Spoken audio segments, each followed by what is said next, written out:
من مكان محطة قطار أبو قير، واللي بيتم فيها حاليا تنفيذ محطة مترو أبو قير، وبيتم إنشاء الجسر اللي هيمشي عليه مترو أبو قير في المكان ده. وباين قدام حضراتكم أعمدة المترو بدأت تبان فوق سطح الأرض، وبان ارتفاعها، وبان المسافة البينية بين كل عمود والتاني، وبان إنه فعلا عمود أحادي زي ما قلنا لحضراتكم من أكتر من سنتين من بداية مكان المشروع، لسه دراسة وفكرة. وده طبعا علشان يساهم في اتساع الطريق تحته، واللي هيكون في اتجاهين. محطة أبو قير من المحطات العلوية واللي هيتم إنشائها في المكان ده. وباين قدام حضراتكم كرفانات الشركة المنفذة شركة أوراسكوم كونستراكشن. المحطة علوية لوجود احتمالية لمد خط المترو في مرحلته الأولى من محطة مصر لأبو قير لحد مدينة أبو قير الجديدة وميناء أبو قير الجديد. منطقة أبو قير واللي كان ليها الحظ الأكبر من مشاريع محافظة اسكندرية الفترة دي، بداية من مشروع مترو أبو قير ومشروع ميناء أبو قير ومدينة أبو قير الجديدة وكورنيش أبو قير الجديد واللي بيتم إنشاؤه حاليا. مشروعات كتيرة وعملاقة غيرت شكل المنطقة ككل. اسكندرية واللي بتشهد طفرة كبيرة جدا في المشروعات القومية حاليا، ويعتبر مشروع إنشاء أول مترو في المحافظة الساحلية هو المشروع الأضخم على الإطلاق لارتباطه في نفوس أهل اسكندرية من سنين طويلة. وكتير جدا تم التحدث عن إنشاء المترو ده، لكن كان كلامه خلاص. وفي عهد الجمهورية الجديدة بيتم إنشاء أول مترو في اسكندرية.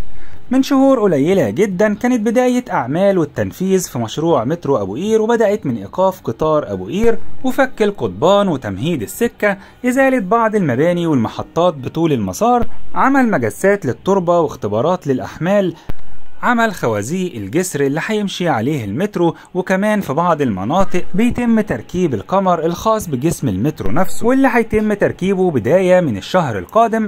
كل ده بيقول ان المشروع بيتمتع بنسب عالية جدا من الانجاز، وفي ارادة قوية على جميع المستويات، بداية من الحكومة والشركة المنفذة وغيرهم للانتهاء من المشروع في اقرب وقت. وده باين جدا من المراحل الانشائية المتقدمة اللي وصلنا لها في شهور قليلة جدا. وده طبعا علشان يساهم في حل ازمة مرورية كبيرة بتعاني منها اسكندرية الفترة دي. وجود وسيلة نقل جماعية بالحجم ده وبتمشي بالطاقة النظيفة بسرعتها المعلنة وزمن التقاطر القليل جدا وحجم الركاب اللي هيستوعبه خلال اليوم، هينعكس تماما على سهولة تنقلات أهل اسكندرية وزوارها، وهيقلل كتير من الزحام المروري، وهيقلل زمن الرحلة، وهيسهل الانتقال من قلب اسكندرية لأقصى شرقها. مشاريع كتير حوالينا بيتم كل يوم تنفيذها وإنجازها لتحسين حياة المواطن للأحسن. بنحاول نتابع مع حضراتكم كل جديد في محافظة اسكندرية أول بأول علشان تكونوا عارفين إيه اللي بيحصل في كل شبر في اسكندرية،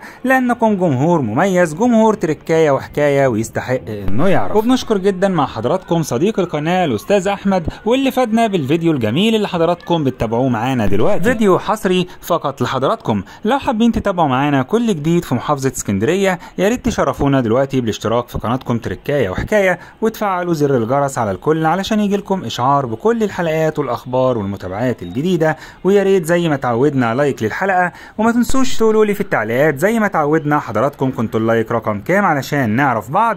انا اخوكم مراد محمود، وشكرا لكم.